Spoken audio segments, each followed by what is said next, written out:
everybody. It is the Working Brother back at you with another talk yet again. It's Matt. Matt, how you doing? Welcome back. Hey, it was a pleasure, Stefan. Always a pleasure. We've had you on before, but for people who might be stumbling upon this video as a first, you want to clue them into who you are, what you do? Yeah, sure. There's a lot to remember. I'd rather you cycle through it than me. I mean, I do a few things. I write on geopolitics. I've written some books on history, and I'm the director of a foundation called the Rising Tide Foundation, which I co-founded with my wife back in 2019 to deal with the collapse in education and cultural standards in the West. So, I mean, those are the main things. I'm also the senior fellow at the American University in Russia, which is run by a Russian physicist, Dr. Edward Lazansky. Yeah, there's other things, but those are, I guess, the kernel, the essentials. All right, excellent. And I invited you on to see if you'd like to talk about anything specific. I wanted to get into some of the things that are going on in Canada that you might have eye on more than us from way over the pond. But you instead sent me along something about multipolar stuff. Do you want to get into the multipolar aspect of things before we get into the Blackpilled community? Yeah, sure. Why not? I mean, I this is part of a series. I already did last week. I did something on nominalism, or sorry, it was called Capitalism, Communism, Feudalism, Why Nominalism Makes Us Fools. That's the article I did last week as part one of the series, just to try to get across that, like, a lot of the people in the even the alternative media community are starting to feed on a lot of Five Eyes, MI6, CIA, FBI Kool-Aid that is rehashing a lot of the tropes that were part of the fear porn operation to get Westerners to basically shit their pants in fear of big bad commies of Russia and China throughout the entirety of the Cold War. Before McCarthy, during McCarthy, after McCarthy, the whole thing was tattle on your neighbor if you suspect that your neighbor is speaking about anti-imperialism in Philadelphia or Detroit or New York, wherever. The America became a bit of an FBI-run police state with neighbors tattling on neighbors, children tattling on their parents. And people make fun today, of the evils of the Chinese cultural revolution with the young Red Guard anarchists, and that was a messy disaster in my opinion. But that being said, there's a citation from the Bible, from the book of Matthew, that reads something to the effect that one should not criticize the splinter in your brother's eye until you've taken out the log in your own. And there's a lot of humility and lack of self-reflection about the evil that overcame us during the Cold War. And so because of that, people have been falling into these tropes that require overly simplistic labels and names to be like just attached to the fact that we are the label free, democratic, capitalist West. China is authoritarian, communist. So, and so these labels are so overly simplistic, since China has, a more thriving entrepreneurial class. They've got billionaires out of the wazoo. They've got more patents being registered. There's so many points that would have Karl Marx probably turning in his grave in horror to demonstrate that other than the name Communist Party of China, there is nothing really all that ideologically communist about China per se. And in fact, I should have said this in that article, but when you take the actual Chinese symbols for what is translated into English as Chinese Communist Party, it's something to the effect of like the civilizational state of the heavenly kingdom or something really not rooted in any type of ideology. Not communisty at all, no. And the same thing for the West. I mean, we call ourselves, capitalist, democratic, and it's like, well, did we vote for any of the wars that have destroyed the lives of millions of people over the past? Forget the wars, just the Electoral College as an idea is like quite undemocratic, if you ask me. Oh, on so many levels. Yeah, I mean, the majority of the people and institutions who make policy that affects the lives of all Americans and Canadians are not elected. The the operators of the Bilderberger Group who shape the economic policies, who have taken over our governments through their different auxiliaries and proxies over the course of the last 60 years. Huh? Yeah, I'm just pointing to a link that I'm going to put up to our previous talk about the Bilderbergers. Oh, cool. Yeah. No, I mean, these people aren't elected. I mean, the deep state operatives who are, ideologically trained Rhodes Scholars, conditioned in Oxford, and then deployed back to operate a managerial class of technocrat. Over the course of 80 years of this happening, I mean, since FDR died, this thing really took over rampantly across the United States. They were not elected, so we're dealing with the fact that we're resting on laurels we don't deserve by saying we are this free, democratic, capitalist West under threat and under attack. So, I wrote that article to just try to take some of the wind out of the sails of the hubris of those who like to oversimplify and introduce that, no, everybody's got a deep state. China's got their own deep state issues that they've had to deal with for decades and decades. The difference between us and them is they've actually, acted like real mensch and have waged a war much more effectively against their deep state traitors and fifth columnists than we have, whereas we have let them, these traitors, take control. So before getting freaked out about evil Chinese supervillain Chi-Coms, let's clean up our own act and then reevaluate where the problems are actually arising from. And it's not China. Your message is get rid of the communists at home, huh? Well, that's the thing, right? There's a thing, and I try to get across this. I've been playing with this for the past few weeks. Is this fun concept that you have? Capitalism is not one thing. It's communism or socialism is not one thing. And looking at history, you could find that you have authentic capitalists. When America acted its best, it was acting under what you could consider authentic, genuine capitalism. And there's and then there's feudal capitalism, the type of capitalism of the British East India Company or the City of London that acts like they're all for money and profit, but in reality they were always for keeping global systems of control and enslavement under the veneer of seeking for profit. But it's not. That's like the Davos Klaus Schwabian idea of capitalism. It's not real capitalism. They want control. Even they want to do things that are going to kill their customers, which is bad for business, and destroy the means of producing capital by going for green energy systems, which is again bad for business and bad. That's anti-capitalism, but it's feudalism. And if you look at it historically, you've got also feudal socialism and authentic socialism. Like socialism is like the authentic type, I would say, or anytime you've had a leader or a movement calling itself socialist, but having an authentic anti-imperial outlook, fighting empire, pushing to enforce social values onto the behavior of monetary systems. That's what America used to be as well. And then you have the feudal socialists, the Fabian Society, George Bernard Shaw, H.G. Wells, Bertrand Russell type of socialists who are actually feudalists using the cover of a socialist sort of honey covering to attract the abused labor and poor in order to weaponize the masses and really just use them to destroy the means of their own existence by becoming a mob that could be used to overthrow a government and a revolution that is for purely geopolitical purposes, but ultimately run by people who hate those poor and weak and abused that they say that they care about so deeply. They're misanthropic anti-humanists. So there's a nuance. No, you don't say. The elites hate us? Wow, man. Breaking all kinds of news here. No, but seriously, I wanted to get into the whole multipolar world as controlled opposition. How do you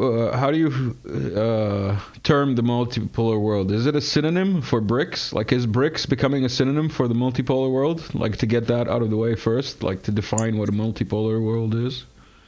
Well, I think let's remove the details and just get it conceptually.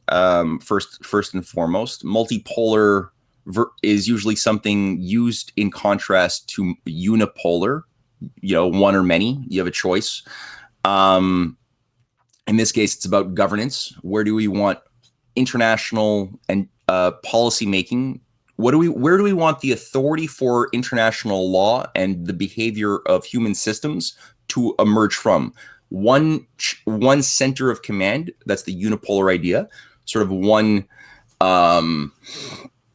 grouping that would then tell the world, kind of like a Roman imperial emperor, of bygone years, that would then tell the entire system how to behave under the will of a prima inter pares, a first among equals?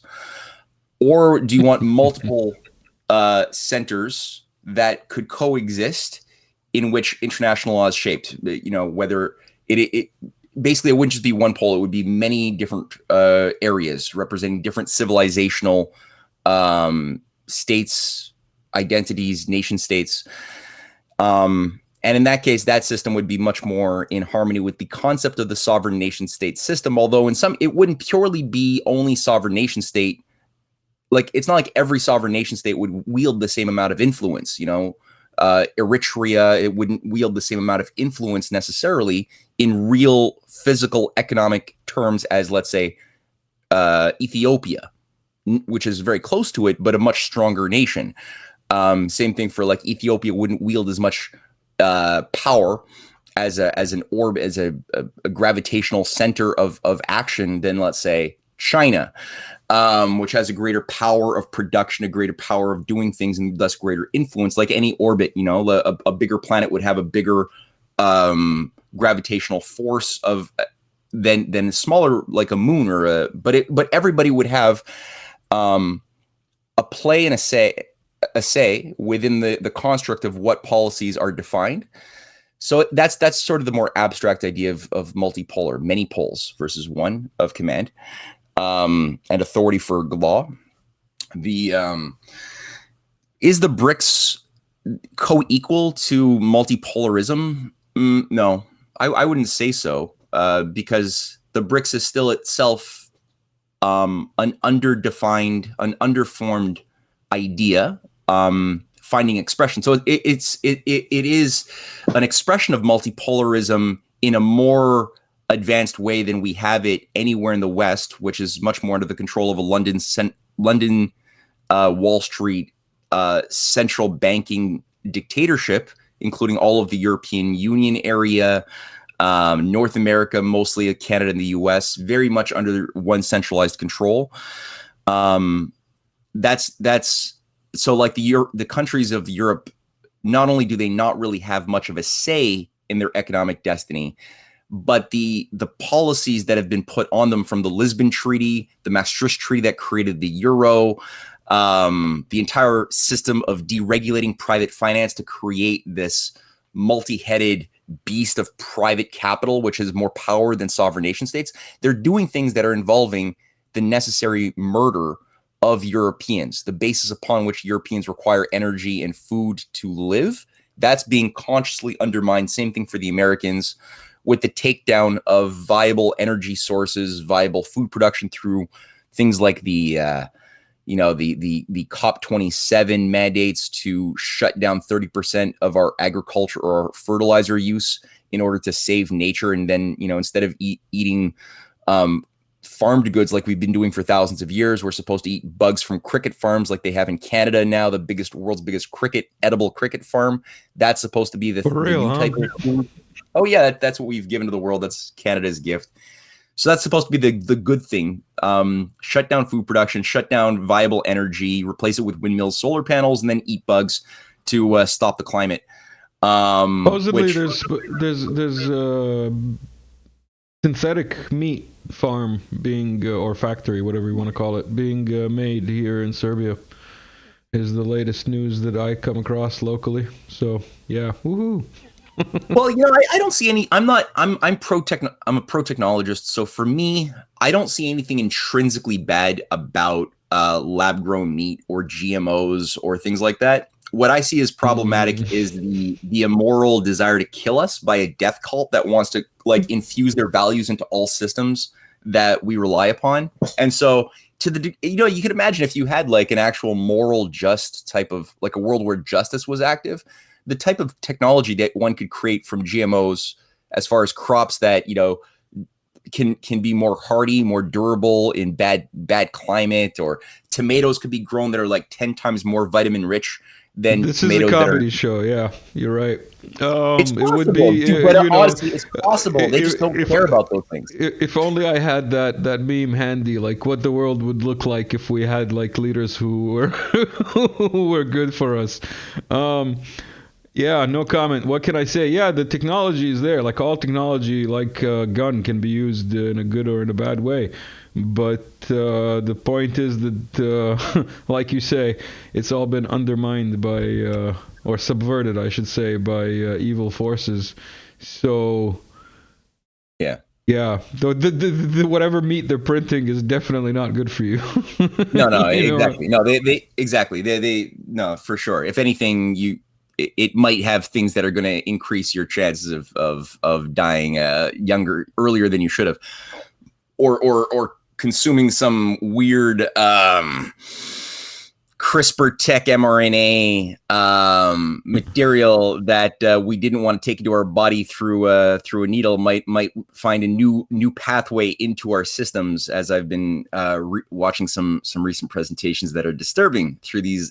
Anyway, that's a whole. Yeah, that's we're a whole talking about like why we can don't of want to be worms. black pilled.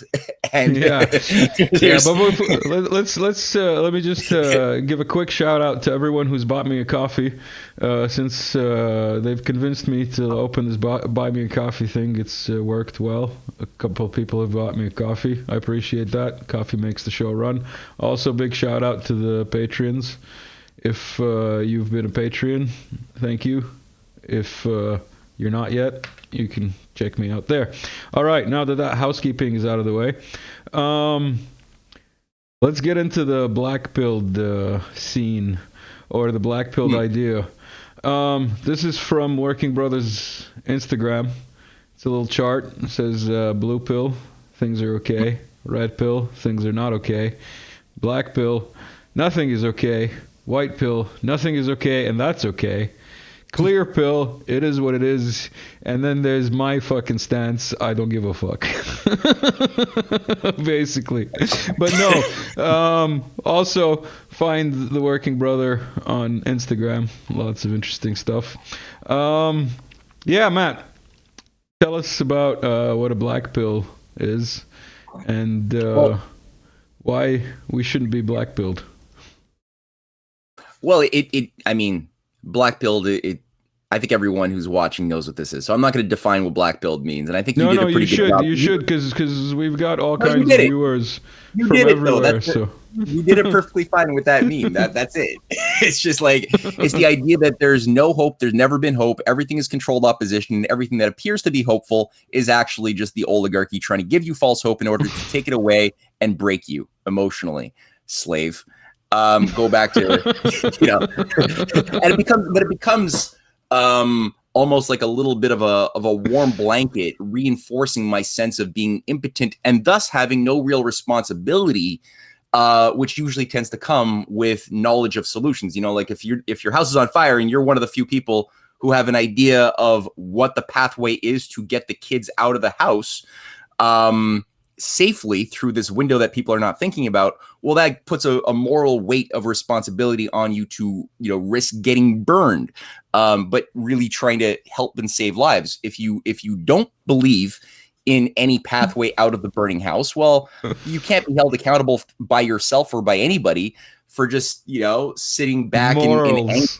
Yeah, I can't help but laugh. But you mentioned morals. I don't know where you live, but like I haven't seen that much morals in today's society anywhere. It's a rare breed. It's a rare bird. These morals, but yeah, but they're around. But so I guess some of the thing that sort of flows upon what we were formerly talking about with the BRICS. Here's one thing I've been getting a lot of people tell me, because I tend to be, when the BRICS nations do something good, I tend to champion that. I'm like, yeah, good for you, good. And people, I've gotten this in many angry emails. People who say, "Oh, don't you know the BRICS comes from Goldman Sachs and Jim O'Neill from Goldman Sachs in 2001, who put forth the design for the very BRICS that you say are good. Now, first of all, I'm not saying the BRICS are all members of the BRICS are equally awesome. I'm not saying that. I'm not saying that there aren't battles that are more or less won in various countries who are part of the BRICS, involving the same London, Wall Street, Davos, fifth columnists trying to subvert their countries from within as traitors, just like we have. I'm not saying that that's not there, but as a whole, yeah, right now the BRICS nations, which is growing from the original Brazil, Russia, India, China, South Africa. South Africa joined in 2011, and there's something like I just read an article going through the likelihood of another 40 members, another 40 nations who have expressed their intention, their desire to be members, on top of the various institutions affiliated with the BRICS, like the BRICS Development Bank, with its head office in Shanghai, currently being run by Dilma Rousseff, the former president of Brazil, which is increasingly part of an obvious de-dollarization, which is underway. Does it mean that there's going to be a new BRICS currency all that quickly just popping up, as some have said, who really see this in a simplistic way? No, I don't think so. I think it's more messy than that. Like, there's a lot of like cheerleaders who are a little bit, I was talking about the over simplists who try to label socialism or capitalism as this one overly simplistic thing and then hate it or love it. It's the same thing for the multipolar thing. There's a lot of people who will become raw cheerleaders, like almost like BRICS QAnonies, where you had these people around Trump who were like, it's all part of the plan. If something bad happens, it's part of the plan. BRICS, yeah. We coined it here. For the record, we coined it here. Okay, all right. This is the guy you have to pay to copyright, or if you want to use it. Yeah. But there's a little bit of BRICS-anoniness going on, admittedly, which turns off more, I think, critical-minded cynics who are like, well, you say the BRICS is good, but look, Goldman Sachs wrote the plan that created the BRICS framework back 20 plus years ago. So aren't you falling for the trap, fool? So that's the black-pilled voice versus, let's say, I guess you would have called was it the white-pilled everything's bad, but that's okay or something, or it's all part of, I don't know. Let me the more naive utopian white-pilled person. Well, nothing is okay, and that's okay. See, there's a lack of nuance even in that pyramid. You need another layer of the pyramid that involves. It is what it is. It is what it is. Maybe that could be more. Yeah, that could be it. It's a bit more pragmatic. Yeah, I guess so. Okay. Yeah, let's go with is what it is. So the battle between the white and the black is an artificial battle from people who are overly simplistic in either direction. It's all good. Or it's all bad. And I think the is what it is thing that might be more open to the reality, the nuance-filled reality of life. So okay, let's look at that. Now, in this new essay that I just wrote on the multipolar alliance, which it's called "Is the Multipolar Alliance Controlled Opposition?" It puts a lot of time talking about the BRICS. Well, first of all, Jim O'Neill from Goldman Sachs didn't invent the BRICS. The BRICS was already taking form in 1997, 98, 99, when Primakov was working with Jiang Zemin of China and various leaders, including the leadership of Iran at that time, who were calling for a dialogue of civilizations. Pope John Paul II was brought into these discussions, calling for his program for development as the new name of peace. And the whole, at the time, this is, the Pope who had a lot of problems, but he also survived an assassination attempt, and especially in the 80s was a more potent anti-imperialist in his own right, but he got weaker and weaker as time rolled on. And now the papacy is pretty much a Jesuit-run death cult masquerading as Christianity, but it's not. But you had this whole thing moving, and Primakov, I think, was the guiding light, the guy who really talent searched a younger Putin and recognized his capabilities as a troubleshooter. He was the former prime minister of Russia during the dark days of the 1990s, a high-level intellect. And he initiated something very important, which involved the Russia-India-China alliance that was grouping into a real intercivilizational power center by 1998-99. The G20 grew out of the process he put into motion. The Shanghai Cooperation Organization grew out of the process he put into motion. And so I think there was factions within the smarter groupings of the oligarchy who could see where the wind was blowing and recognized that what Zbigniew Brzezinski said in 1997 was true, that the only thing that could threaten the New World Order, which is an Anglo-American hegemonic global order forever, the only threat that Zbigniew pointed out was the possibility of a China-Russia-Iran alliance. If that were to bring in eventually a more sovereign India, that would be... You forgot North Korea. Yeah, I mean, North Korea it's a funny one. Anyway, yeah. But I think that certain people in his crowd could see where the wind was blowing, and they were like, well, if you can't beat it, try to at least subvert it, influence it from within. That's an ancient tried and true technique of empire.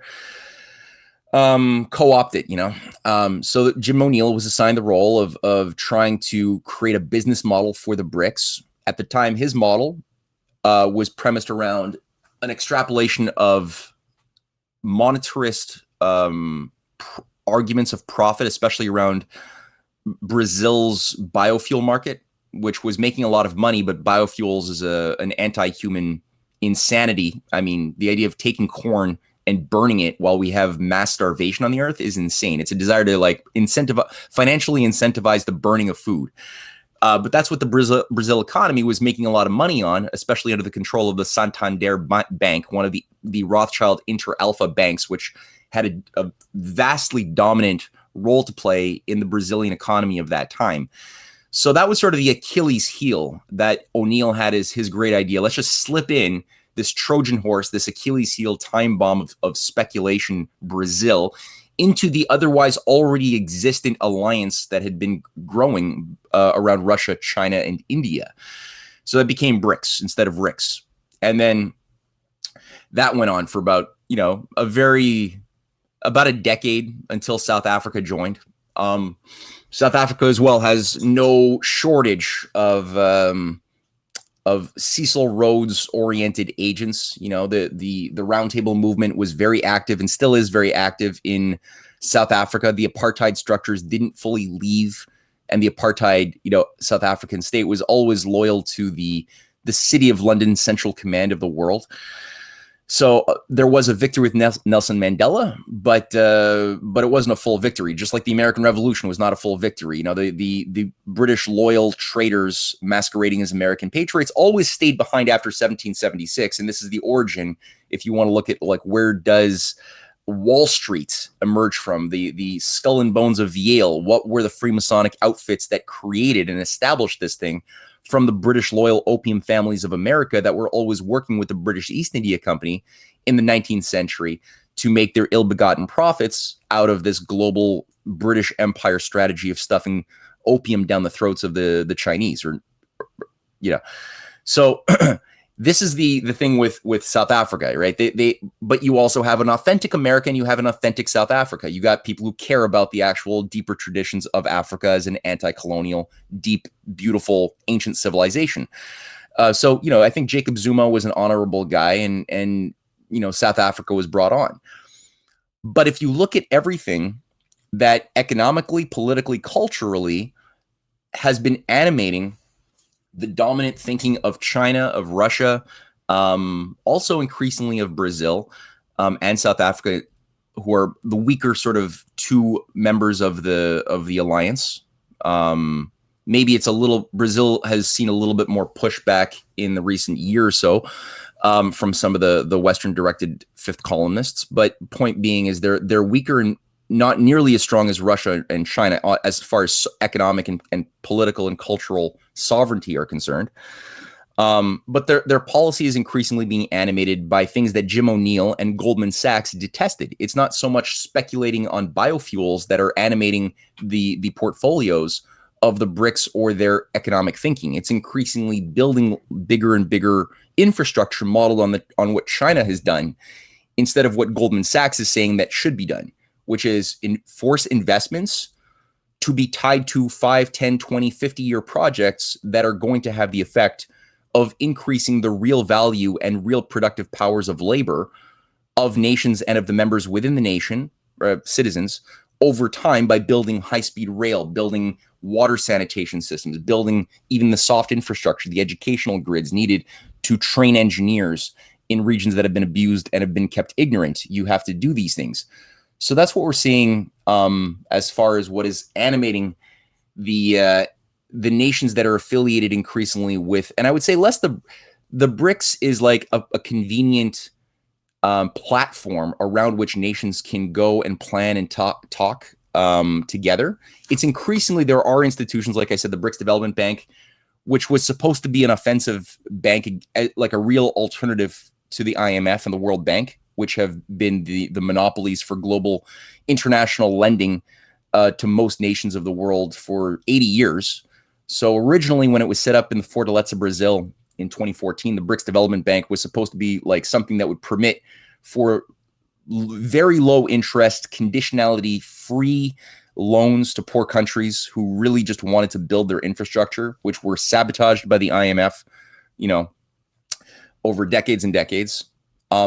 Unfortunately, it's been a slow start. And I think that's also been the same thing for the Asia Infrastructure Investment Bank, set up around the same time. It's a good idea, but it's been moving really slowly. The quantity of investments has been low. It has not been an alternative to the IMF. But it's what we're seeing now. I think part of that is that there's been an effort to try to play by the rules of the World Trade Organization and the IMF rules over the past 8 or 9 years by China, by Russia, who have been really desperate and hoping so much that the nations of the West could sober up, as Lavrov has said, and find their true self-interest once more, and recognize that it's better business and better profit to work with China, with Russia, on building joint projects in Africa and around the world, and even in America. We could be building our infrastructure instead of building bombs. And China is more than happy to help with those things. So is Russia. But up until now, we have chosen not to sober up. And so, I think that we're seeing finally the breaking away of the illusion that we could work with the IMF and the World Trade Center organization rules. And so it's likely that we're going to see an acceleration of a more sovereign behavior of the AIIB, as well as the BRICS Development Bank and other institutions around emitting credit the way that they were designed to and were meant to, for the purpose of ending poverty, pulling people out of scarcity and into abundance. But it's certainly what we've seen with China. And China is the economic powerhouse. Their GDP, purchasing power parity is already beyond the American GDP, per capita GDP. Purchasing power, the dollar value of the buying power of the US dollar has collapsed as the Chinese yuan has increased, with associated increased quality of life, access to education. For the Chinese, average life expectancy has now outpaced the US life expectancy by a factor of 2 years in China. And it's all through very careful, patient, but yet very quick in some ways, large-scale modernization and development that's taken what we've done in 300 years and has compressed it into a small space of maybe less than 30 years, where China has really committed to a process of creating vast abundance, which makes it difficult for the death cultists who are trying to argue that we're overpopulated to say, oh, but we have so little. We have so much scarcity that we have to adapt to. You can't really make that argument in China. I have to interject or ask, considering you're mentioning the financial side and the IMF and the World Bank and so on, 2 questions. One, now that the West has stolen, I don't know what the politically correct term is, but stolen Russia's 300 billion reserves, and the fact that China is the biggest holder of US bonds, I'm not mistaken, how does that play into the whole reputation of this alternative currency versus the system that's been running since Bretton Woods? Well, for those who are, again, pissing their pants, thinking that China is like their greatest enemy, these American throwbacks from the Cold Warrior days of McCarthy, who have all of a sudden been revived. Honestly, if China wanted to destroy America, they could destroy America in a heartbeat simply by selling the $3 trillion of US debt that they've been holding on to, which has been keeping an artificial demand for the US dollar in play that has resulted in maintaining a non-collapse of the US dollar to begin with. That is that's not going to be there necessarily forever. But if China really wanted to destroy America, they could just sell their dollar holdings and plummet the value of the dollar completely, and that would very easily unleash a chain reaction collapse function of the overbloated, debt-riddled, speculation-driven banking system upon which the US dollar is based, as a big bubble, and the illusion of it having value would quickly be destroyed, as people would see that it was just a giant derivatives bubble, a time bomb sitting on unpayable debts. So honestly, China has saved the ass of every American so far alive in the United States, and those who rely upon the stability of the US dollar for that matter. Now, China doesn't want global chaos. It doesn't want to destroy America. I think that's one of many good points of evidence. Another thing is that I've been a China watcher for a long time, and there's been cases of Chinese ambassadors to the United States in the year 2015, 2016, in Canada, around that same time, 2017, who have said, well, how about we take some of the US dollar holdings that are not worth anything, it's just monopoly money that we're sitting on, and turn it into anti-inflationary capital. What does that mean? It means turn it into investments into the real economy of America, which is collapsing. It's dilapidated. So, China has offered to invest in building up America's infrastructure, and American businesses would vastly benefit. It wouldn't be just like another cheap labor gambit like Kissinger did to China back in the 70s. This is actually the idea of taking that useless, valueless debt and infusing value into it by forcing it to behave differently instead of just sitting there accumulating both interest and inflation. Instead of that, have it actually be put to work in order to, like, this is what Alexander Hamilton did in America in the early 1790s. He took all of the Revolutionary War debt accrued to fight the British Empire in the first place, resulting in the 13 colonies, now states, being completely bankrupt and having no means of paying that debt. They had no industry in America. The British never permitted it. And Alexander Hamilton, the first Treasury Secretary, with a small grouping of people very close to Benjamin Franklin, recognized a great solution which worked damn well, which is, let's transform the state debts into a new federal debt. But the new federal debt would now behave differently, and it will be associated with building up big infrastructure projects, canals, schools, things like that, that allowed for not only the debt to be repaid very effectively and very quickly to the creditor nations of Europe, but it also allowed for the population to increase fourfold in 40 years, which freaked out the Malthusian oligarchs of Europe, who were trying to maintain the idea that, no, this is impossible. This should not be allowed to ever happen. And not just the quantity of Americans grew, but also the quality of life grew, the ability to produce more by Hamilton's emphasis on investing in manufacturing instead of just being dependent upon cash cropping of something that the British Empire is going to buy, cotton picking or wheat. Just don't do that. Do full spectrum economics. So this is what China has been doing. They've been exporting and teaching and training other leaders around the world and economists in Africa and Asia and beyond how to do this. And they've been trying to school America about the fact that this is what once made America good, was that they used to have debt that was tied to, that's the greenback system. You create a debt you get the treasury. Okay, now you triggered me. Because first you said monopoly money when you were talking about, the U.S. money, and then you said greenback, and then you triggered me because it's not green anymore, and it's not backed by gold, so there's no greenback to it at all. And this is monopoly money, and this is U.S. dollar bills.